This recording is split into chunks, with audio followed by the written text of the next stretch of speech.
প্রিয় শিক্ষার্থীবৃন্দ, সরকারি আইনুদ্দিন কলেজ পরিবারের পক্ষ থেকে শুভকামনা। এটি গুণগত রসায়নের উপর আমার দ্বিতীয় লেকচার। এই লেকচারটিতে আমরা রাদারফোর্ডের পরমাণু মডেল এবং এ মডেলের সীমাবদ্ধতা সম্পর্কে জানব। প্রিয় শিক্ষার্থীরা, গত ক্লাসটিতে তোমরা রাদারফোর্ডের আলফা কণা পরীক্ষা এবং সে পরীক্ষার উপর ভিত্তি করে রাদারফোর্ড নিউক্লিয়াস আবিষ্কার করেন, অর্থাৎ রাদারফোর্ডের আলফা কণা পরীক্ষা সম্পর্কে তোমরা বিস্তারিত জেনেছো। তাহলে আসো আমরা এই ক্লাসটিতে রাদারফোর্ডের পরমাণু মডেল এবং এ মডেলের সীমাবদ্ধতা সম্পর্কে জানি। অর্থাৎ বিজ্ঞানী রাদারফোর্ড 1911 সালে তার আলফা কণা বিক্ষেপণ পরীক্ষার মাধ্যমে পরমাণুতে নিউক্লিয়াস আবিষ্কার করেন এবং পরমাণুর গঠন সম্পর্কে তার নিজস্ব মতবাদ উপস্থাপন করেন। আর সৌরমণ্ডলের গঠনের সঙ্গে সাদৃশ্য বলে এটিকে রাদারফোর্ডের সোলার সিস্টেম অ্যাটম মডেলও বলা হয়ে থাকে, অর্থাৎ সোলার সিস্টেম অ্যাটম মডেল। তাহলে এবার আমরা এই মডেলের উল্লেখযোগ্য প্রস্তাবগুলো একটু জানি। প্রিয় শিক্ষার্থীরা, একটু লক্ষ্য করো, এখানে দুইটা চিত্র উপস্থাপন করা হয়েছে।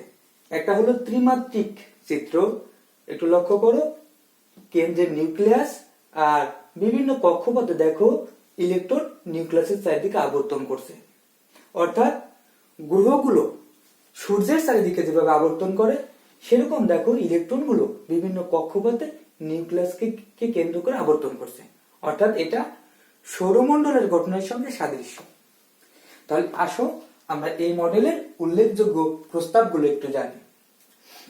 নাম্বার 1, পরমাণুর কেন্দ্রস্থলে অত্যন্ত ক্ষুদ্র পরিসরে ধনাত্মক চার্জের একটি বস্তুকণা আছে, আর একে বলা হয় নিউক্লিয়াস। একটু লক্ষ্য করো, দেখো পরমাণুর কেন্দ্রস্থলে অত্যন্ত ক্ষুদ্র পরিসরে মানে অল্প জায়গায় ধনাত্মক চার্জের একটি বস্তুকণা রয়েছে, যেটাকে বলা হচ্ছে নিউক্লিয়াস। নাম্বার 2, পরমাণুর প্রায় সবটুকু ভর এর নিউক্লিয়াসে পুঞ্জীভূত থাকে। অর্থাৎ পরমাণুর সবটুকু ভরই এর এই নিউক্লিয়াসে পুঞ্জীভূত থাকে। তাই এই নিউক্লিয়াসের ভরকেই স্বাভাবিকভাবে পারমাণবিক ভর বলা হয়। অর্থাৎ পরমাণুর সবটুকুই ভর তার এই নিউক্লিয়াসে, অর্থাৎ এই ক্ষুদ্র পরিসরের নিউক্লিয়াসে জমা থাকে। তাই এই নিউক্লিয়াসের ভরকেই বলা হয় পারমাণবিক ভর।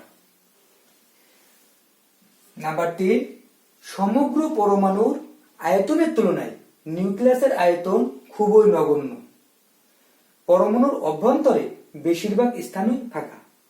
অর্থাৎ সমগ্র পরমাণুর যে আয়তন তার তুলনায় নিউক্লিয়াসের আয়তন খুবই নগণ্য। অর্থাৎ পরমাণুর অভ্যন্তরে বেশিরভাগের জায়গাটাই কি ফাঁকা রয়েছে। নাম্বার 4, সৌরজগতে সূর্যের চারিদিকে ঘূর্ণায়মান গ্রহগুলোর মতো কতগুলো ঋণাত্মক আধান নিউক্লিয়াসকে কেন্দ্র করে বিভিন্ন কক্ষপথে ঘোরে, এদেরকে বলা হলো ইলেকট্রন। অর্থাৎ সৌরজগতে সূর্যের চারিদিকে বিভিন্ন গ্রহগুলো বিভিন্ন কক্ষপথে ঘুরে থাকে, ঠিক সেরকম পরমাণুতে নিউক্লিয়াসের চারিদিকে কতগুলো কক্ষপথে অর্থাৎ ঋণাত্মক চার্জযুক্ত কতগুলো কণিকা ঘুরে থাকে। আর এই ঋণাত্মক চার্জযুক্ত কণিকাগুলোকেই বলা হচ্ছে কি ইলেকট্রন। নাম্বার 5, পরমাণু সামগ্রিকভাবে বিদ্যুৎ নিরপেক্ষ, কারণ পরমাণুতে ধনাত্মক চার্জযুক্ত প্রোটনের সংখ্যা এবং ঋণাত্মক চার্জযুক্ত ইলেকট্রনের সংখ্যা সাধারণত সমান। আর এই কারণেই পরমাণু সামগ্রিকভাবে বিদ্যুৎ নিরপেক্ষ। অর্থাৎ পরমাণু সামগ্রিকভাবে বিদ্যুৎ নিরপেক্ষ কারণ কি? কারণ পরমাণুতে ধনাত্মক চার্জযুক্ত প্রোটনের সংখ্যা এবং ঋণাত্মক চার্জযুক্ত ইলেকট্রনের সংখ্যা সমান। এই কারণেই পরমাণু বিদ্যুৎ নিরপেক্ষ। নাম্বার 6, ঘূর্ণনরত ইলেকট্রনের উপর দুই ধরনের বল কাজ করে থাকে। অর্থাৎ নিউক্লিয়াসকে কেন্দ্র করে ইলেকট্রন যে ঘোরে সেই ঘূর্ণনরত ইলেকট্রনের উপর দুই ধরনের বল কাজ করে থাকে, যথা নিউক্লিয়াস ও ইলেকট্রনের মধ্যকার স্থির বৈদ্যুতিক আকর্ষণজনিত কেন্দ্রমুখী বল এবং ঘূর্ণনের ফলে সৃষ্ট কেন্দ্রবিমুখী বল। অর্থাৎ দুই ধরনের বল কাজ করে। একটা হচ্ছে নিউক্লিয়াস এবং ইলেকট্রনের মধ্যকার আকর্ষণ জনিত যে স্থির বৈদ্যুতিক আকর্ষণ বল, আর যেটাকে কেন্দ্রমুখী বল বলা হয়। আরেকটা বল হলো ঘূর্ণনের ফলে সৃষ্ট কেন্দ্র বিমুখী বল। আর এই দুই প্রকারের বল পরস্পর সমান ও বিপরীতমুখী।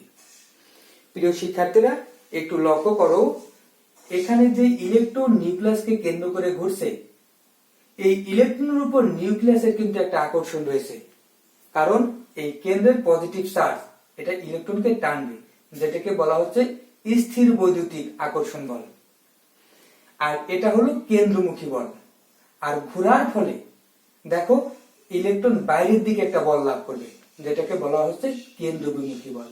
এই কেন্দ্রমুখী বল এবং কেন্দ্রবিমুখী বল পরস্পর সমান এবং বিপরীতমুখী। একটু বাস্তবতার সাহায্যে বিষয়টা তোমাদেরকে একটু ক্লিয়ার করি। একটু লক্ষ্য করো, তোমরা অনেক সময় দেখবা কোনো ছোট বস্তুকে তুমি যদি সুতায় বেঁধে এভাবে ঘোরাও, তাহলে দেখবা যে বস্তুটা ঘুরতেছে। কিন্তু তুমি যদি ছেড়ে দাও সুতাটা, তাহলে দেখবে সেটা ছিটকে চলে যাবে। তার মানে কি বুঝতে পেরেছো? যে একটা বস্তুকে সুতায় বেঁধে ঘুরাইলে ছেড়ে দেওয়ার সাথে সেটা ছিটকে চলে যাইতে চাচ্ছে, তাহলে ওই বলটাই হলো কেন্দ্র বিমুখী বল, অর্থাৎ বাইরের দিকে চলে যাওয়ার যে প্রবণতা। আর তোমার হাতের উপর সুতা বরাবর তুমি কিন্তু বস্তুটাকে টেনে রাখছো, অর্থাৎ ঘোরার সময় তুমি হাতের উপর কিন্তু তোমার একটা বল কাজ করবে, অর্থাৎ তুমি বস্তুটাকে কিন্তু সুতা বরাবর টেনে রাখছো, যে কারণে বস্তুটা কি ছিটকে চলে যাইতে পারছে না। তাহলে এই যে তুমি হাত দিয়ে যে টেনে রাখছো যে বলে, এইটাই হলো কেন্দ্রমুখী বল। তার মানে একটা বিষয় লক্ষ্য করো, কোন বস্তু যদি বৃত্তাকার পথে ঘোরে, তার উপর দুই ধরনের বল কাজ করবে, একটা কেন্দ্রমুখী বল আর একটা কেন্দ্র বিমুখী বল। এই দুটো বল সমান এবং পরস্পর বিপরীতমুখী, এই কারণে বস্তুটা অনবরত ঘুরতে থাকবে। আমার মনে হয় তোমরা এই বিষয়টা বুঝতে পেরেছো। আরো দুই একটা উদাহরণ দিচ্ছি। মনে করো সূর্যকে কেন্দ্র করে বিভিন্ন গ্রহ ঘুরতেছে। তাহলে এই যে সূর্যকে কেন্দ্র করে গ্রহ ঘুরতেছে, তাহলে ঘোরার ফলে গ্রহগুলো কিন্তু বাইরের দিকে একটা বল লাভ করবে, অর্থাৎ গ্রহকে যে তোমার সূর্যকে কেন্দ্র করে ঘুরছে, এরা বাইরের দিকে একটা বল লাভ করবে, যেটা হলো কেন্দ্র বিমুখী বল। আর সূর্য ওই গ্রহগুলোর উপর যে বল প্রয়োগ করবে, অর্থাৎ মহাকর্ষ বল, যেটাই হলো কেন্দ্রমুখী বল। অর্থাৎ গ্রহগুলো যে সূর্যের চারিদিকে ঘুরতেছে, তারা ঘোরার জন্য বাইরের দিকে ছিটকে যাইতে চাবে, যেটা হলো কেন্দ্রবিমুখী বল। কিন্তু সূর্য গ্রহগুলোকে কেন্দ্রমুখী বল প্রয়োগ করবে, অর্থাৎ এক্ষেত্রে গ্রহের উপর সূর্যের যে মহাকর্ষ বল, সেই মহাকর্ষ বলটাই কেন্দ্রমুখী বলের যোগান দিবে। ফলে দুটো বল পরস্পর সমান এবং বিপরীতমুখী হবে এবং গ্রহগুলো তোমার সূর্যকে কেন্দ্র করে ঘুরবে। ঠিক একইভাবে তুমি পৃথিবী এবং চাঁদের মধ্যেও দেখতে পারো।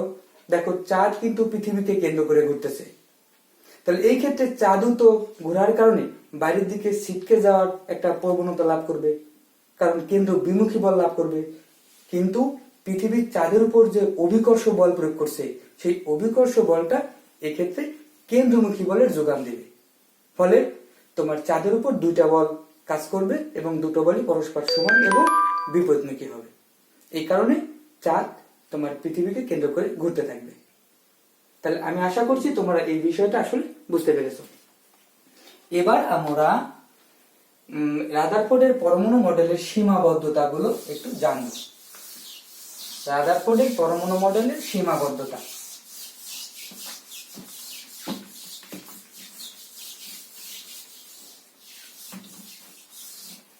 সীমাবদ্ধতা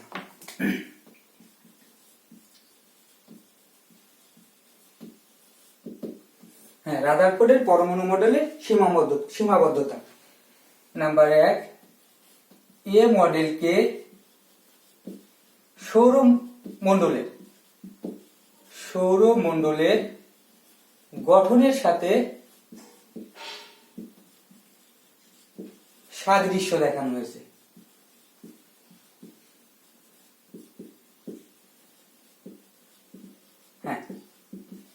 এই মডেলকে সৌরমণ্ডলের গঠনের সাথে সাদৃশ্য দেখানো হয়েছে। কিন্তু সৌরমণ্ডলের গ্রহগুলো এরা তো তড়িৎ নিরপেক্ষ এবং এরা পরস্পরকে আকর্ষণ করে। সৌরমণ্ডলের গ্রহগুলো তড়িৎ নিরপেক্ষ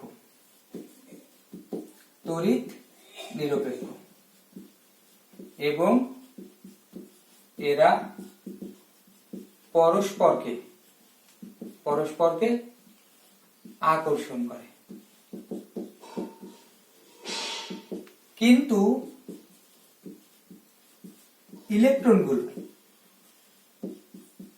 ইলেকট্রনগুলো ঋণাত্মক আধানযুক্ত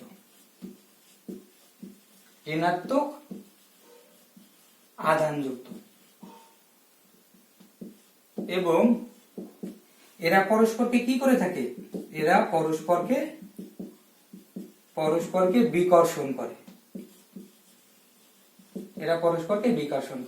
তাহলে নিশ্চয়ই এটা একটা অসঙ্গতি। যেহেতু এটাকে সৌরমণ্ডলের গঠনের সঙ্গে সাদৃশ্য দেখানো হয়েছে, কিন্তু সৌরমণ্ডলের গ্রহগুলো তো তড়িৎ নিরপেক্ষ, ওরা কিন্তু চার্জবিহীন, ওদের কোনো চার্জ নেই, অর্থাৎ ওরা তড়িৎ নিরপেক্ষ এবং মহাকর্ষ নিয়মে এদের মধ্যে আকর্ষণ বিদ্যমান। কিন্তু পরমাণুতে যে ইলেকট্রন, যাদেরকে গ্রহের সাথে তুলনা করা হয়েছে, সেই ইলেকট্রনগুলো তো ঋণাত্মক আধানযুক্ত এবং ইলেকট্রন পরস্পরকে কি করে থাকে? বিকর্ষণ করে থাকে। তাহলে নিশ্চয়ই এটা কি একটা সীমাবদ্ধতা বা এটা একটা অসঙ্গতি। নাম্বার 2, ম্যাক্সওয়েলের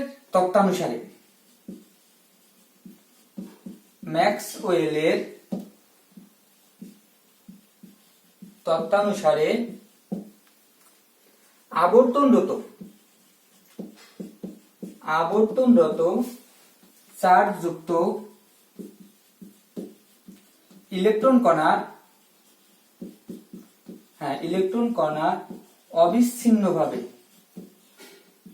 অবিচ্ছিন্নভাবে শক্তি বিকিরণ করার কথা।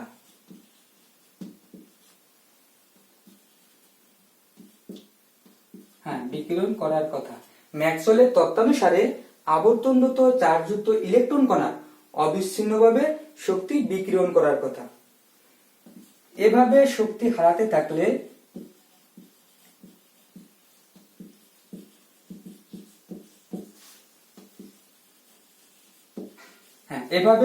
হারাতে থাকলে নিউক্লিয়াসের আকর্ষণে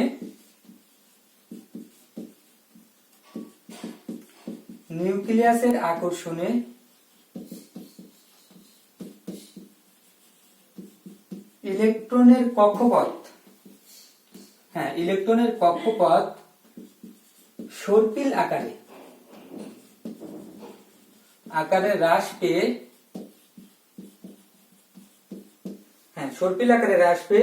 এক সময় ইলেকট্রন নিউক্লিয়াসে পতিত হবে।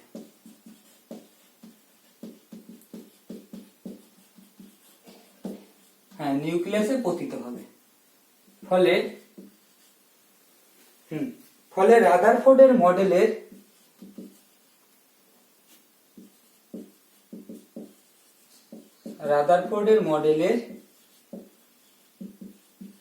আর কোনো অস্তিত্ব থাকবে না।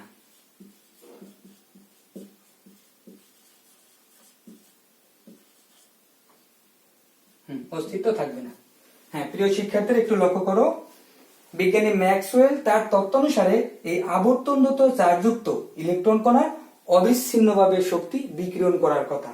এভাবে শক্তি হারাতে থাকলে নিউক্লিয়াসের আকর্ষণে ইলেকট্রনের কক্ষপথ সর্পিল আকারে অর্থাৎ সাপের আকারে হ্রাস পেয়ে একসময় ইলেকট্রন নিউক্লিয়াসে পতিত হবে। ফলে রাদারফোর্ডের মডেলের আর কোনো অস্তিত্ব থাকবে না। এই পয়েন্টটা তোমাদের বুঝতে হয়তো একটু কষ্ট হবে, আমি বিষয়টা একটু ক্লিয়ার করছি, একটু লক্ষ্য করো। বিজ্ঞানী ম্যাক্সওয়েল তার কিন্তু একটা তাড়িৎ চৌম্বক তত্ত্ব রয়েছে, যেখানে সে বলেছেন যে কোনো চার্জযুক্ত কণা তার যদি কোনো চলার পথে কোনো ত্বরণ সৃষ্টি হয় বা বেগের পরিবর্তন ঘটে, তাহলে সে শক্তি বিকিরণ করবে। আবার একটু লক্ষ্য করো, ম্যাক্সওয়েলের যে তাড়িৎ চৌম্বক তত্ত্ব, সেখানে তিনি বলেছেন কোনো চার্জযুক্ত কণার চলার পথে যদি তার ত্বরণ সৃষ্টি হয় অথবা বেগের পরিবর্তন ঘটে, তাহলে সেই চার্জযুক্ত কণাটা কি করবে? শক্তি বিকিরণ করবে, শক্তি ছেড়ে দিবে। তাহলে এই ক্ষেত্রে একটু লক্ষ্য করো যে ইলেকট্রন যখন নিউক্লিয়াসকে কেন্দ্র করে ঘুরবে, অবশ্যই এটা সমদ্রুতিতে ঘুরতেছে, সমদ্রুতি, কিন্তু বেগ কিন্তু এক্ষেত্রে সমান নয়। অর্থাৎ এই ক্ষেত্রে তার ঘোরার বেগের মান সমান হলেও দিক কিন্তু চেঞ্জ হয়ে যাচ্ছে। একটু লক্ষ্য করো, মনে করো নিউক্লিয়াসকে কেন্দ্র করে ইলেকট্রন এভাবে ঘুরছে। ইলেকট্রন যখন এখানে অবস্থান করবে তখন তার বেগের দিক কিন্তু এই বিন্দুতে অঙ্কিত স্পর্শক বরাবর, এইদিকে। ইলেকট্রন যখন ঘুরতে ঘুরতে এখানে চলে আসবে তখন তার বেগের দিক কিন্তু এই বিন্দুতে অঙ্কিত স্পর্শক বরাবর। যখন এখানে চলে আসবে তখন তার দিক এদিক, যখন এখানে চলে আসবে তখন এই বৃত্তাকার পথের স্পর্শক বরাবর। তার মানে কি দেখতে পাচ্ছ? প্রতিনিয়ত তার বেগের দিক কিন্তু পরিবর্তন হয়ে যাচ্ছে, বেগের মানের পরিবর্তন ঘটতেছে না। সব বেগের মান কিন্তু একই থাকতেছে, কিন্তু দিক কিন্তু চেঞ্জ হয়ে যাচ্ছে। তার মানে যেহেতু দিক চেঞ্জ হয়ে যাচ্ছে, তার মানে বেগ পরিবর্তন হয়ে যাচ্ছে। কারণ বেগ একটি ভেক্টর রাশি, এর মান বা দিকের যে কোনো একটি পরিবর্তন ঘটলেই কিন্তু বেগের পরিবর্তন ঘটবে। তার মানে নিশ্চয়ই বুঝতে পারছো যে কোনো কণা যদি বৃত্তাকার পথে ঘোরে তার বেগের পরিবর্তন হচ্ছে, মান ঠিক থাকলে দিক চেঞ্জ হয়ে যাচ্ছে। ঠিক এই কারণে কোনো চার্জযুক্ত কণা যদি বৃত্তাকার পথে ঘোরে তাহলে সে কি করবে? শক্তি ছেড়ে দিবে, শক্তি বিকিরণ করবে। যেহেতু রাদারফোর্ডের মডেলে ইলেকট্রনগুলো নিউক্লিয়াসের চারিদিকে ঘুরে, কাজে বৃত্তাকার পথে ঘুরতেছে, কাজে এই ক্ষেত্রে তার চলার পথে সে কি করবে? অবিচ্ছিন্নভাবে শক্তি ছেড়ে দিবে। আর শক্তি যদি ছেড়ে দেয় তাহলে নিউক্লিয়াসের আকর্ষণে এই কক্ষপথের ব্যাসার্ধ হ্রাস পাবে, সর্পিল আকারে হ্রাস পাবে। অর্থাৎ এই ক্ষেত্রে এইভাবে আস্তে আস্তে আস্তে তার ব্যাসার্ধ হ্রাস করে এক সময় সে কি হবে? এই নিউক্লিয়াসে এসে পতিত হবে। অর্থাৎ এই বৃত্তাকার পথের ব্যাসার্ধ হ্রাস করে এক সময় ইলেকট্রন নিউক্লিয়াসের সাথে মিশে যাবে। কিন্তু বাস্তবে কি এটা ঘটে থাকে? অবশ্যই না। কারণ ইলেকট্রন যদি নিউক্লিয়াসের সাথে মিশে যায় তাহলে তো আর ইলেকট্রন আর নিউক্লিয়াস আলাদা, কারণ ইলেকট্রন কখনোই নিউক্লিয়াসে পড়বে না। তার মানে ইলেকট্রনকে নিউক্লিয়াস থেকে আলাদা করে রাখা যে মডেল, এটা তো কোনো অস্তিত্বই থাকে না। অর্থাৎ পরমাণুর কোনো অস্তিত্বই থাকে না, কারণ ইলেকট্রন কখনো নিউক্লিয়াসে পতিত হবে না। তার মানে নিশ্চয়ই এটা একটি অসঙ্গতি। প্রিয় শিক্ষার্থীরা, তোমরা যখন বোর পরমাণু মডেল পড়বে তখন দেখবা সেই ক্ষেত্রে বোর কিন্তু কতগুলো স্থায়ী কক্ষপথের কথা বলেছে, কিন্তু রাদারফোর্ড কিন্তু স্থায়ী কক্ষপথের কথা বলে নাই। শুধু বলছে নিউক্লিয়াসের চারিদিকে কতগুলো কক্ষপথে ঘুরে। সেই কক্ষপথগুলো কেমন, সেগুলো কি স্থায়ী কক্ষপথ, সেটা কিন্তু বলে নাই। কিন্তু বোর কিন্তু সেটা বলেছে। বোর বলেছে এবং আরো বলেছে যে প্রতিটি শক্তি স্তর নির্দিষ্ট কোয়ান্টাম শক্তি সম্পন্ন। অর্থাৎ বোর পরমাণু মডেলে আমরা দেখব প্রত্যেকটা শক্তি স্তর নির্দিষ্ট কোয়ান্টাম শক্তি সম্পন্ন, কিন্তু রাদারফোর্ড কিন্তু সেটা বলে নাই। এই কারণেই এটা আসলে রাদারফোর্ডের একটা অসঙ্গতি। আমি আশা করছি তোমরা এটার উত্তরটা পেয়েছো। এরপর নাম্বার 3,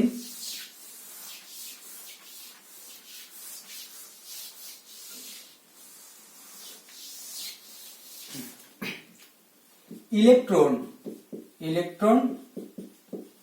অবিচ্ছিন্নভাবে শক্তি বিকিরণ করায়, অবিচ্ছিন্নভাবে শক্তি বিকিরণ করায় বর্ণালীতে প্রাপ্ত রেখাসমূহ অবিচ্ছিন্ন হওয়ার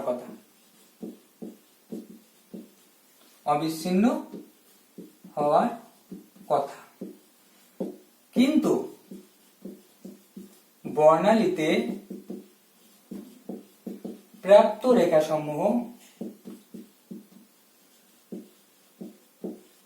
বিচ্ছিন্ন ও উজ্জ্বল দেখায়,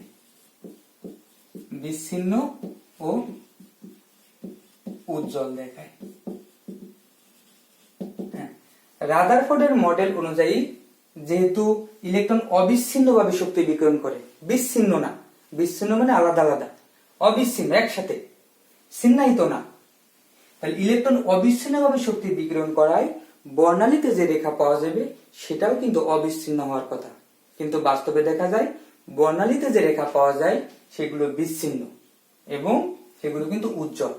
কাজে এটাও কিন্তু রাদারফোর্ডের মডেলের একটা অসঙ্গতি বা সীমাবদ্ধতা। নাম্বার 4,